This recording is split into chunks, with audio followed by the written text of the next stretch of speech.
Contraceptive methods. क्या है? Contraceptive method. इसके अलावा और क्या मेथड हो सकता है बच्चा? कॉन्ट्रासेप्टिव मेथड्स के बारे में बात करते हैं।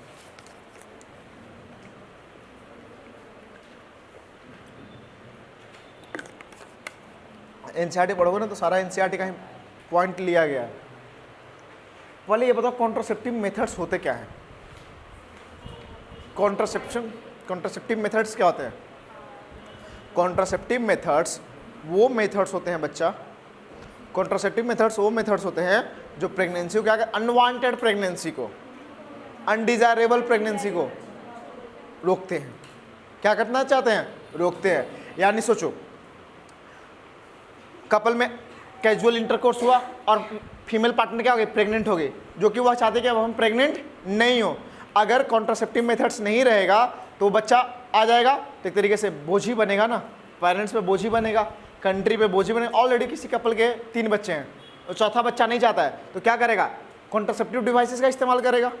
तो कॉन्ट्रासेप्टिव डिवाइसेस वह डिवाइस होते हैं बच्चा, या वह मेथड है जिनके थ्रू अनडिजायरेबल प्रेगनेंसी को क्या किया जाता है? कंट्रोल किया जाता है। क्लियर है? तो कॉन्ट्रासेप्टिव डिवाइसेस के क्या क्या प्रॉपर्टीज होने चाहिए, क्या क्या आइडियल कॉन्ट्रासेप्टिव डिवाइस के प्रॉपर्टी होने चाहिए, वो और जरा हम समझते हैं। पहला क्या है बच्चा? User friendly. यूजर फ्रेंडली का मतलब क्या है बच्चा? आसानी से उपयोग किया जा सके, आसानी से इस्तेमाल किया जा सके। अब ऐसा कॉन्ट्रासेप्टिव डिवाइस ना ले लो जिसके लिए तुम्हें डॉक्टर की जरूरत पड़े, एक्सपर्ट नर्सेस की जरूरत पड़े, तो आप इस्तेमाल करेंगे तो दुनिया जान जाएगा।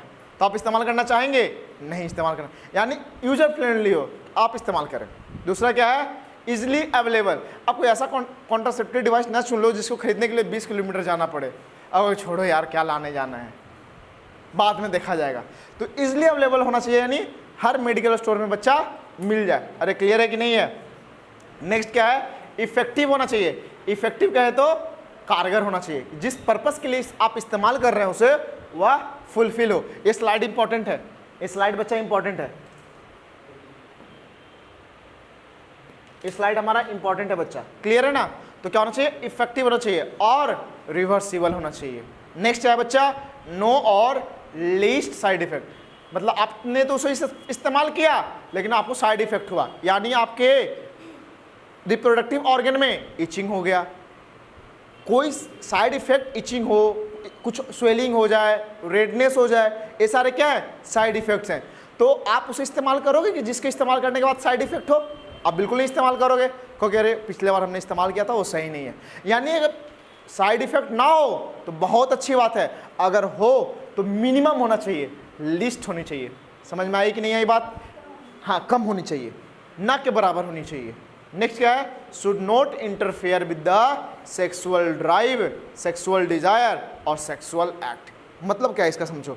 अगर आपने किसी कॉन्ट्रासेप्टिव डिवाइस का इस्तेमाल किया तो आपके सेक्सुअल डिजायर, मतलब आपकी सेक्सुअल इच्छा, सोच को डैमेज ना करे। यानी इस बार इस्तेमाल कर लिया और अगले बार से आपका मन ही नहीं हो रहा है, ये भी गड़बड़ी वाली बात है।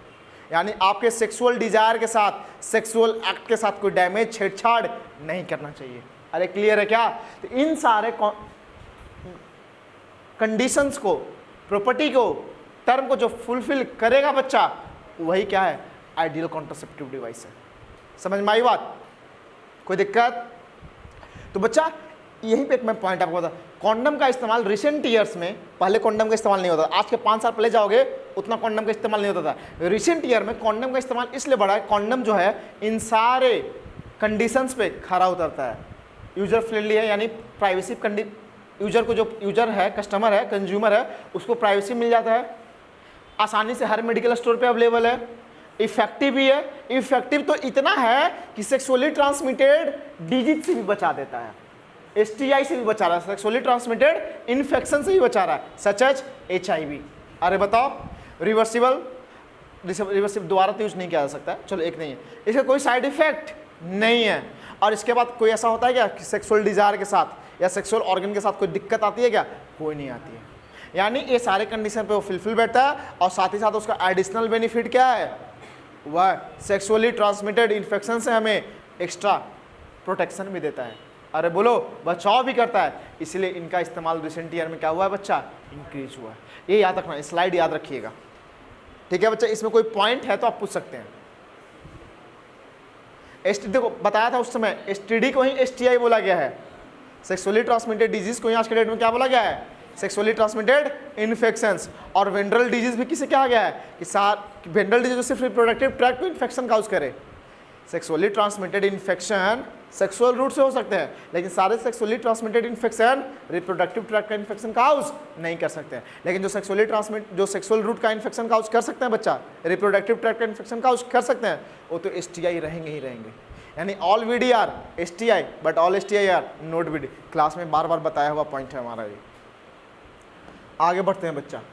तो कौन कौन से कॉन्ट्रासेप्टिव के मेथड है बच्चा, तो नेचुरल मेथड हो गया, बैरियर मेथड हो गया, आईयूडीज हो गए, ओरल कॉन्ट्रासेप्टिव्स हो गया, इंजेक्टेबल्स हो गया, और क्या हो गया, सर्जिकल मेथड्स हो गए। सर्जिकल मेथड बच्चे क्या है, परमानेंट है। ये क्या है, परमानेंट मेथड है। कैसा मेथड है, एक बार लगा डाला तो लाइफ झिंगा लाला। ऐड आता था पहले, आज तक इस पे टाटा स्काई का आता था ना, एक बार लगा डाला तो लाइफ झिंगा लाला। तो वही चीज़ है, अगर एक बार आपने परमानेंट मेथड का इस्तेमाल कर लिए तो फिर आप निश्चिंत हो जाइए, कोई आगे बच्चा होने वाला नहीं है। और बाकी सारे मेथड्स कैसे हैं बच्चा, टेम्परेरी मेथड है। क्या है, टेम्परेरी मेथड है। अरे बोलिए, कोई दिक्कत, क्लियर है। ये सारे मेथड्स क्या हैं, टेम्परेरी मेथड है, ये क्या है, परमानेंट मेथड है।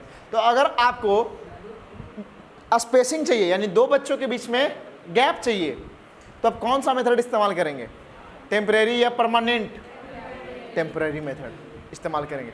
जैसे आज की डेट में क्या चल रहा है, फैशन चल रहा है, एक बच्चा हो गया, फिर कपल को मन करता है, हस्बैंड वाइफ को अब बच्चा भी नहीं चाहिए, फिर बाद में अगर मन करता नहीं एक बच्चा और होना चाहिए, तो अगर परमानेंट करवा लेता तो हमेशा के लिए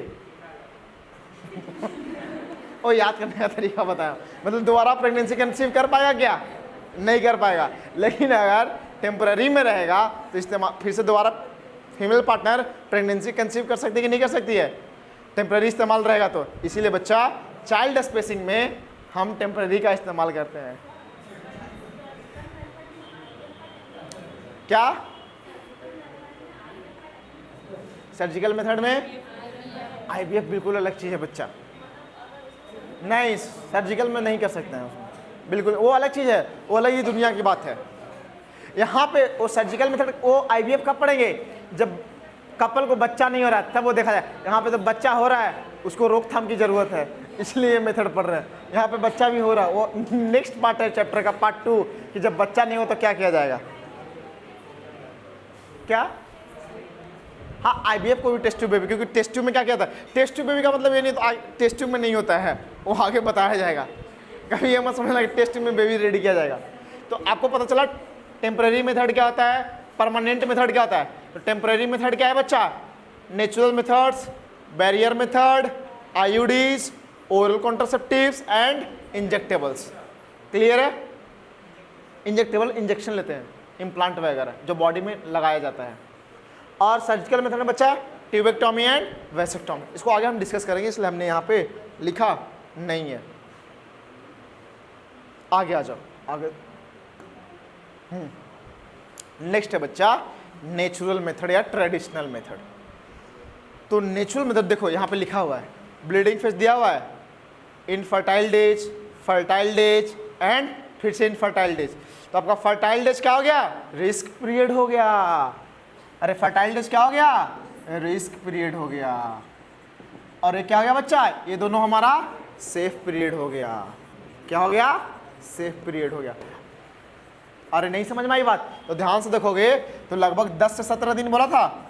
अरे बोलो, और ये क्या बोला था, 1 week after menstrual cycle and 1 week before menstrual cycle. अरे बोला था क्या, कोई दिक्कत, कोई दिक्कत नहीं। तो ये क्या हो गया बच्चा, सेफ पीरियड हो गया, क्योंकि जो आपका इनफर्टाइल डेज है यानी जो सेफ पीरियड है उसमें ओवम फीमेल के रिप्रोडक्टिव ट्रैक्ट में प्रेजेंट नहीं होता है, फीमेल के रिप्रोडक्टिव ट्रैक्ट में प्रेजेंट नहीं होता है। तो क्या फर्टिलाइजेशन होने की चांसेस है क्या, नहीं है।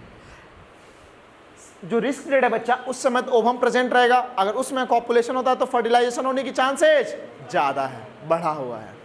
कोई दिक्कत? कोई दिक्कत नहीं ना बच्चा। जैसे कौन कौन से मेथड है? Periodic abstinence, abstinence, coitus interrupts and next क्या है बच्चा? लैक्टेशनल एमिनोरिया, यानी पीरियोडिक एब्स्टिनेंस। आ जाओ अब पढ़ते हैं बच्चा पीरियोडिक एब्स्टिनेंस। तो पीरियोडिक एब्स्टिनेंस क्या है बच्चा? 10 से 17 दिन जो फर्टाइल पीरियड है, जो रिस्क पीरियड है, उस समय यानी आप क्या करिए, सेक्सुअल इंटरकोर्स करने से अपने आप को अवॉइड करिए, एब्स्टेन करिए। एब्स्टिनेंस का मतलब क्या होता है बच्चा? अवॉइड। क्या होता है? अवॉइड, अवॉइड करना। क्या करना? अवॉइड करना। क्या करना? अवॉइड करना, यानी आप खास समय के दौरान सेक्सुअल इंटरकोर्स से अपने आप को क्या रख रहे हो? दूर रख रहे हो, तो अवॉइड कर रहे हो ना, यानी इसीलिए क्या बोला गया? Periodic abstinence. लिखा भी है ना, avoid coitus from day 10 to 17 of the menstrual cycle. अरे बोलो कोई दिक्कत? ये याद रखना बच्चा। कितने से कितने दिन? तो 10 से 17 दिन। क्लियर है ना? नेक्स्ट आ जाओ बच्चा, क्वाइटस इंटरप्ट या ICU क्या बोला था बच्चा? Withdrawal method. क्वाइटस इंटरप्ट या फिर विड्रॉवल मेथड, यानी जब मेल एंड फीमेल पार्टनर में कॉपुलेशन होता है, तो जब मेल पार्टनर इंसेमिनेशन करने वाला होता है बच्चा, तो मेल पार्टनर को पता चल जाता है कि क्या होने वाला, स्पर्म फीमेल के बॉडी में ट्रांसफर होने वाला है। तो जैसे ही पता चलता है तो मेल पार्टनर क्या करता है? अपने पेनिस को विड्रॉ कर लेगा फीमेल के रिप्रोडक्टिव ट्रैक्ट से, तो इजैकुलेशन कहाँ हो जाएगा बच्चा? फीमेल के बॉडी के आउटसाइड हो जाएगा, बाहर हो जाएगा। लेकिन बच्चा क्या है, सेफ मेथड है क्या? भरोसे लायक है क्या? नहीं है। तो इसलिए बोला गया, क्या बोला गया बच्चा? Coitus interrupt. ये सारे के सारे रिस्की मेथड है बच्चा, भरोसा नहीं किया जा सकता है। तो क्वाइटस इंटरप्ट क्या हो गया बच्चा? क्वाइटस के दौरान इंटरप्शन आया कि नहीं आया? इंटरप्शन, इंटरप्ट हो गया, अवरोध आया कि नहीं आया?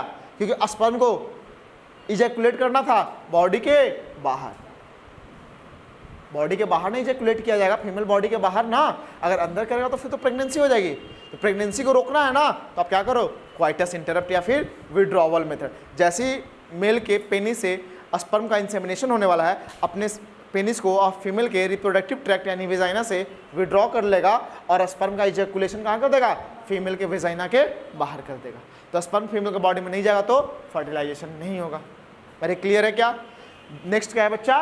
Lactational amenorrhoea. इसको याद करना बच्चा, याद करके रखना, फर्स्ट, सेकेंड, थर्ड, यानी नेचुरल मेथड में 3 मेथड है बच्चा, periodic abstinence, withdrawal method and next क्या है? Lactational amenorrhoea. एमिनोरिया का मतलब क्या होता है? नूतन एमिनोरिया बाबू क्या होता है बच्चे? आप बताओ एमिनोरिया का मतलब क्या होता है? Absence of menstrual cycle. तो यहाँ पे जब माँ अपने बच्चे को ब्रेस्ट फीडिंग करवा रही होती है, तो माँ के अंदर मेंस्ट्रुअल साइकिल क्या होता है बच्चा? एब्सेंट होता है। क्या होता है? एब्सेंट होता है। क्यों एब्सेंट होता है बच्चा, जरा ये बताइएगा हमें। मैकेनिज्म ऑफ एक्शन बताओ लैक्टेशनल एमिनोरिया का। लैक्टेशनल एमिनोरिया का मैकेनिज्म ऑफ एक्शन क्या है? एग्जाम का यही क्वेश्चन पूछा जाता है। मैकेनिज्म ऑफ एक्शन ये है बच्चा कि जब मदर लैक्टेटिंग होती है तो प्रोलैक्टिन का लेवल क्या होता है? हाई होता है। प्रोलैक्टिन का लेवल क्या होता है? हाई होता है। अब प्रोलैक्टिन क्या करता है? इनहिबिट करता है किसे? FSH को। समझ में आई बात? तो प्रोलैक्टिन का हाई लेवल FSH को क्या करता है? इनहिबिट करके रखता है। तो FSH नहीं आएगा तो फॉलिकुलर स्टिमुलेट हो पाएंगे? फॉलिकुलर स्टिमुलेट नहीं हो पाया तो क्या मेंस्ट्रुअल साइकिल हो पाएगा?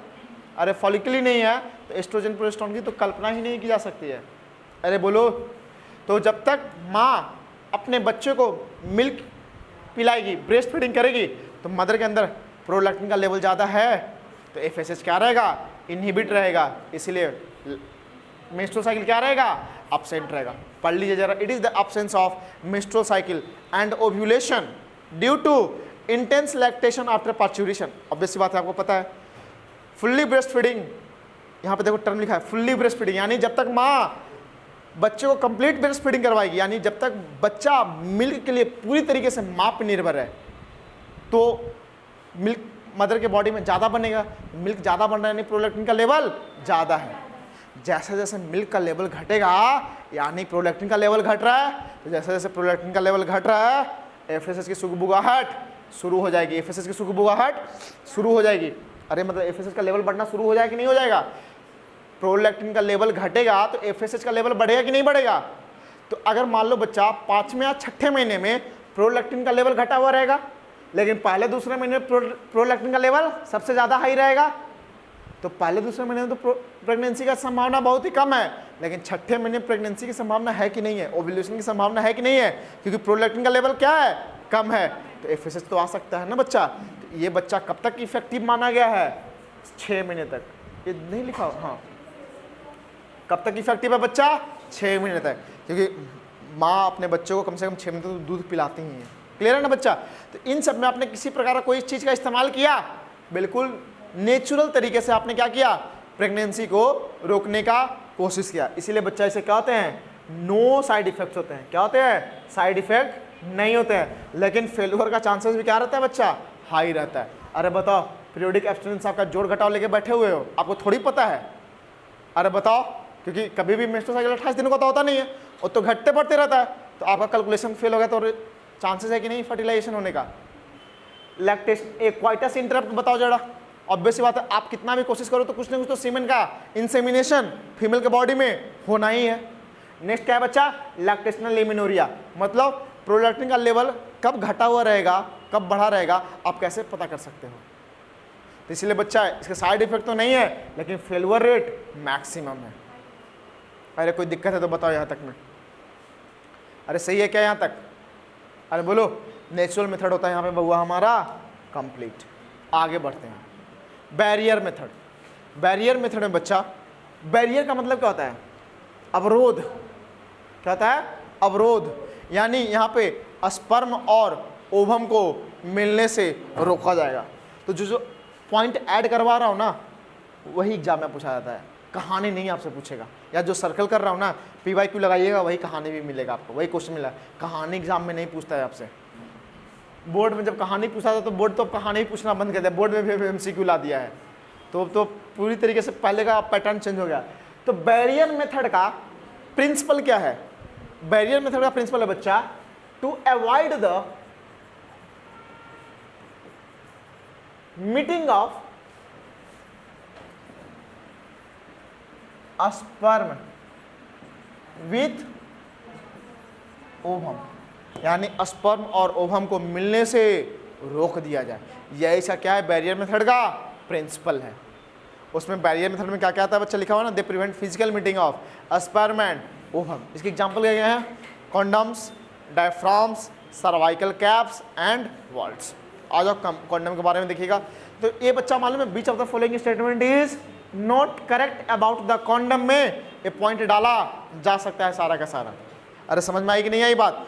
बस एक बार सरसरी निगाहों से देख लीजिएगा। क्या है बच्चा? कॉन्डम किसका बना हुआ होता है? रबर का बना होता है। ठीक है, मेल कॉन्डम है तो पेनिस को कवर करेगा, फीमेल कॉन्डम है तो वेजाइना को, सर्विक्स को कवर करेगा।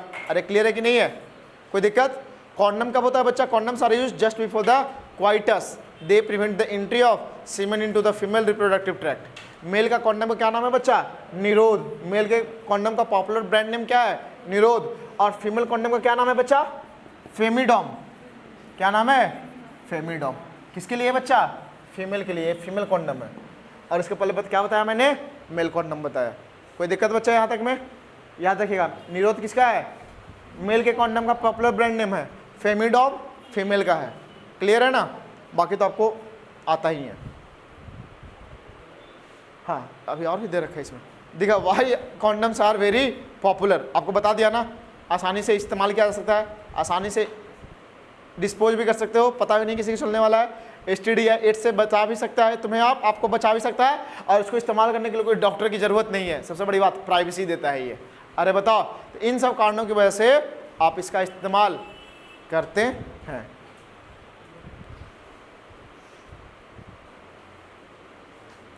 आगे आ जाओ बच्चा बैरियर मेथड में, diaphragm, cervical caps and vault के बारे में। ये भी किसका बना होता है बच्चा? रबर का बना होता है। किसका बना होता है? रबर का बना हुआ होता है। किसका बना हुआ रहेगा? रबर का बना हुआ होगा। इससे इंसर्ट कहाँ किया जाता है? फीमेल के रिप्रोडक्टिव ट्रैक्ट में इंसर्ट किया जाता है। क्लियर है ना? तो देख रहे हो ये क्या है हमारा बच्चा? डायफ्राम। ये किसका स्ट्रक्चर है? डायाफ्राम का। इसे आप इंसर्ट करेंगे फीमेल के रिप्रोडक्टिव ट्रैक्ट में, आप इंसर्ट करोगे इसे तो बताओ, तो स्पर्म जो होगा इसी में जमा हो जाएगा। अरे स्पर्म इसी में जमा हो जाएगा, फीमेल के बॉडी में तो अंदर जा नहीं पाएगा। अरे जाने से रोक दिया ना, स्पर्म तो इसी के अंदर जमा हो गया, इसका तो एरिया इतना बड़ा है, तो फीमेल के बॉडी में तो जाने ही नहीं दिया। तो एक तरीके से प्रेगनेंसी को रोका क्या, कंसेप्शन को रोका क्या? तो वही बात है आगे लिखा हुआ, they block the entry of sperm through the cervix. और दूसरी बात क्या है बच्चा, इंपॉर्टेंट है ये, दे आर रीयूजेबल, कॉन्डम को रीयूजेबल नहीं था। क्लियर है ना? अब देखो अगर फीमेल डायफ्राम या वॉल्ट का इस्तेमाल करती है, ये देख रहे हो, ये कुछ ऐसा स्ट्रक्चर आपको दिख रहा है, अरे बोलो, अगर इसे इस्तेमाल करती है तो इसकी ऐसे अगर सर्विक्स में फीमेल इंसर्ट करती है तो बच्चा आप बताओ स्पर्म साइड से फीमेल के बॉडी में जा सकता है कि नहीं जा सकता है? स्पर्म अगर ज़्यादा होगा तो फीमेल के बॉडी में रिप्रोडक्टिव ट्रैक्ट में साइड से जा सकता है ना? अरे बोलो, तो यानी आप बैरियर मेथड का इस्तेमाल करने के बाद भी फीमेल प्रेग्नेंट हो सकती है कि नहीं हो सकती है? प्रेगनेंसी हो सकती है कि नहीं हो सकती है? तो बच्चा इसका भी कॉन्ट्रासेप्टिव इफिशियंसी क्या है? कम है। तो इसी कॉन्ट्रासेप्टिव इफिशियंसी को इंक्रीज करने के लिए इसके चारों तरफ बच्चा क्या यूज किया जाता है? स्पर्मिसाइडल क्रीम या जेली का इस्तेमाल किया जाता है। अगर स्पर्म इसके अंदर जाएगा बउआ, स्पर्म इसके अंदर जाएगा, अगर स्पर्म इधर से जाने की कोशिश भी करता है तो यहाँ पे स्पर्मिसाइडल क्रीम या जेली है, और वो क्या करेगा? स्पर्म को किल कर देगा। क्या करेगा? स्पर्म को किल कर देगा। तो फर्टिलाइजेशन होने की संभावना बढ़ी कि घटी? अगर क्रीम का इस्तेमाल आप नहीं कर रहे थे तो फर्टिलाइजेशन की संभावना हाई थी या लो थी? हाई थी। लेकिन आपने क्रीम या जेली का इस्तेमाल किया तो फर्टिलाइजेशन की संभावना लो हुई कि नहीं हुई? वही लिखा हुआ है, spermicidal cream, jelly, foam are used along with these barrier to increase their contraceptive efficiency. Clear है बच्चा? अरे बोलो, कोई दिक्कत? नेक्स्ट क्या है बच्चा?